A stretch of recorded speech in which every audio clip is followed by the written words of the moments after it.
You know, the white man was the one who introduced alcohol to the tribes for whatever reason. It's something that I guess at some point was going to happen. And a lot of the times there's not much you really can do about it. We're not the only tribe that's gone through it. There's a lot of other tribes. The dangerous and kind of scary part is for our future generations. You know, we need to, and I'm not just talking about our reservation, I'm talking about all reservations and all people. Our generations, the newer generations need help, and they need more education, especially when it comes to drugs and alcohol and addiction disorders and those sorts of things. Joseph Winkley, CADC, is a member of the Apache Nation in San Carlos, Arizona. He is a human service coordinator and milieu therapist at the Massachusetts Department of Public Health at the Lemuel Shattuck Hospital, a 255-bed public health and teaching hospital in Jamaica Plain, Massachusetts. I'm Apache. Let's see, how did I end up in Massachusetts? I think I always knew that I was going to end up here. When I came over here, I started working with the Department of Mental Health. And I worked for them for 3.5 years there at the Shattuck Hospital. And I was a recreational therapist for them. And our job was to provide groups for them, educational groups. Sometimes I taught them how to cook, how to do just everyday type of things. And when I started at that time, the Department of Mental Health, especially there at the Shattuck, the patients would come in. They were usually there because they had gotten off of their medications and that sort of stuff. So it was kind of like bringing them back in. And we used to call it a tune-up.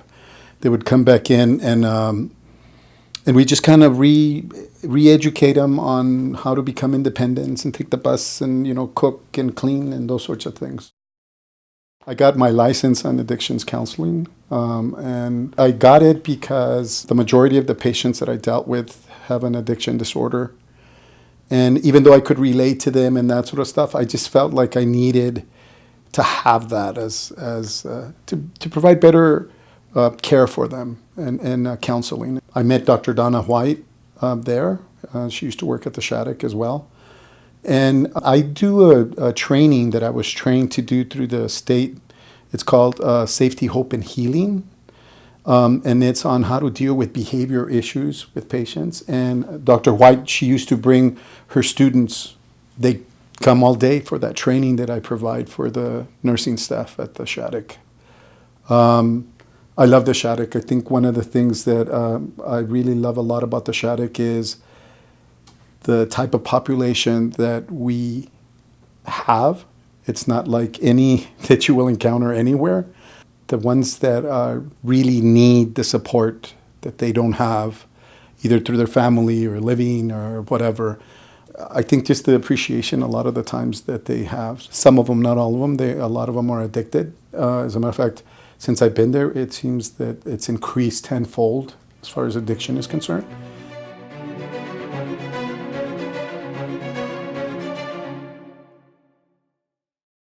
So I teach this class on for the Shattuck, for our nursing department, and Donna worked there with us, and you know she is also a professor at UMass, and so she would bring her students to take the class the training that I do for our nursing staff, and we always talked for years that, we need to go to Arizona. I want to go and work with you, and let's go do the project and that sort of stuff. So, you know, everything falls in its place when it needs to. So the time came, and we went down there, and she got to do some training on addictions and that sort of stuff. And we just did a couple of groups. I mean, Mother Nature, Mother Earth is there, and Mother Earth has always provided a lot for all of us. Unfortunately, we don't really appreciate what she does for all of us, and if it wasn't for her, we wouldn't be here.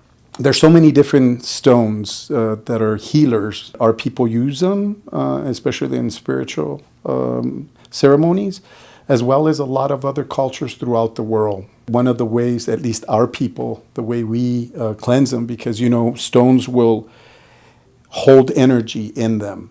So a lot of the times, if you're given a stone, you want to make sure that you cleanse it, so that this way it gets your energy, you know. And the way you do that is by either putting it in salt water in a full moon. Yeah, it has to be 3 days of full moon, or you can get the stone and bury it on Mother Earth for 3 days. It's kind of a sad situation. There's not a lot of resources, and because the reservation is so isolated from a lot of bigger cities and that sort of stuff, there's a huge relapse, constant relapse. The relapse is caused by not having things that would help you rise. There's not funding. We don't have a lot of resources, so to speak. So whenever I've gone down there, and Donna, we usually try to educate as best as we can and try to, the education that we try to provide, self-reliance, I guess. I want to make sure that they get the information and that they know that they can do it on their own without having to, as best as they can, without having the resources that are needed. So we take as much educational material as possible and let them have as much as we can and make copies and do whatever we can to try to help out as best as we can. Mm. The white man was the one who introduced alcohol to the tribes for whatever reason. It's something that I guess at some point was going to happen. And a lot of the times there's not much you really can do about it. We're not the only tribe that's gone through it. There's a lot of other tribes. The dangerous and kind of scary part is for our future generations. We need to, and I'm not just talking about our reservation, I'm talking about all reservations and all people. Our generations, the newer generations, need help, and they need more education, especially when it comes to drugs and alcohol and addiction disorders and those sorts of things. So I think that a lot of the times if we would try to start some kind of a early program in either high schools or grade schools to just kind of introduce the possibilities of what happens if you abuse certain substances. And, as you guys know, there's eating disorders as well. There's so many different types of disorders.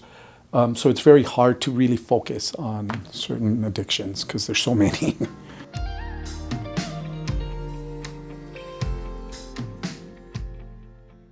Because there's so many misconceptions about our people that it kind of scares people a lot of the time. When people do not know or about certain things, they get scared. They don't know how to deal with it. It's kind of like coming across an entity and you're like, oh my God, what is this? How do I deal with this? And, you get all paranoid. And the only way you're going to combat that is to literally have people go down there and see what's going on and talk to the people that really need it. And it's the same with addictions anywhere. You got to meet the person, try to find out, okay, what's troubling them? What caused this? There's always a trauma. There's a trauma component that exists, especially with some of the people, majority of the people with addiction disorders. There's always a trauma that's happened to them. And they've used alcohol and other ways of coping with it. The addictions are incredible.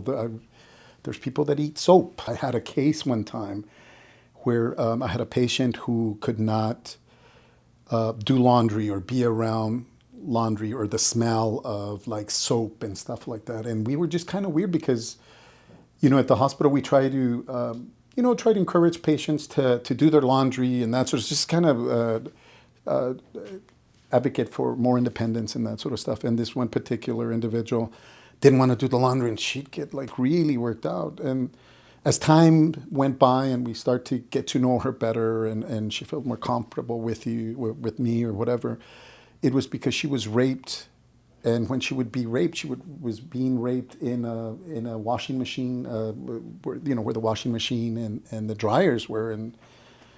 And the person that was doing this to her would throw their panties or whatever into the washing machine and that sort of stuff. And so that was really traumatic, obviously. And so that was one of the biggest reasons. But, everybody has their experiences, their horrible experiences, unfortunately. I think that, it's the times. The times are changing. And I think I was saying earlier that when I started working here, when I moved to Boston and I started working for the Department of Mental Health, because that was the first job that I got. Well, actually, no, the first job that I got was in Filene's, Filene's basement in downtown Crossing. That was the first job that I got. And I was in the polo department selling clothes and that sort of stuff.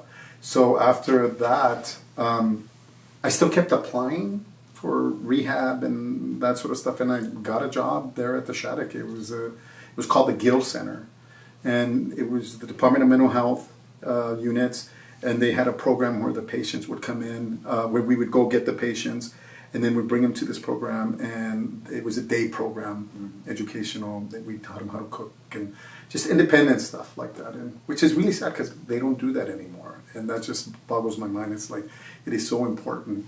But it's not just us. I'm like the whole DMH has kind of, at least the institutional wise, right? They don't do that anymore because, then people started getting sued because this one got burned, this one got this. And so, there's always something that happens, and then it just kind of affects everything. Yeah. But, when you're working with other humans, you have to have patience because it can drive you nuts.